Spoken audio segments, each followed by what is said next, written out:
Yan, hello. Tiyak na manggigigil kayo dito. Lalong-lalo na yung mga anti-fungi dyan na mga DDS. Yes, mga DDS, kayo. Kayo lang naman yung nananalo. Yes, nananalo talaga kayo. Kayo yung maraming sinasabi, pero sa pagtulong, huli-huli. Ganon ang style ng mga DDS at galawang mga DDS. Okay, ito ang ating pag-uusapan ngayon. Tingog Party List is in Tacloban City. At ang post nila dito ay ang pagbibigay at paghahatid tulong sa mga nabiktima ng bagyo. Yes, hindi lang sila gumagawa at kumikilos din sila. Okay, ito, basahin na natin ang ikasasakit ng inyong loob.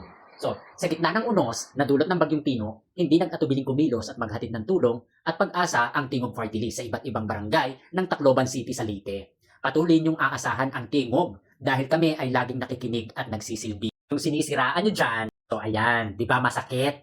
Yung sinisiraan ninyo na si Martin Romualdez, no, kasama ang Tingog Party List ay patuloy sa pagsisilbi sa taong bayan. Samantalang kayo, na puro fake news ang ipinapakalat at puro yaw-yaw at puro paninira, ano na bang nagawa nyo?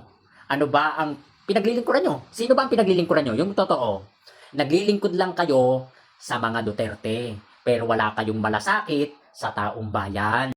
Ang inyong ginagawa at ikinikilos ay pakitang tao lang. Hindi katulad ng inyong inaalipusta, binabastos at pinaparatangan ng mga walang patunay at walang katuturan na mismong kayo na mismo ang napapahiya sa inyong mga binibitawang salita. E kukonsidera kong kayo ay makata-tangahan. Yung taong inyong inaalipusta, yan ang ginagawa. And I, thank you. Alam ko sumama ang loob. Masakit talagang tanggapin ang katotohanan. Ganyan naman kayong mga DDS, di ba? Mahilig kayong maghilamos. Yes, maghilamos. O pabilisin na lang natin.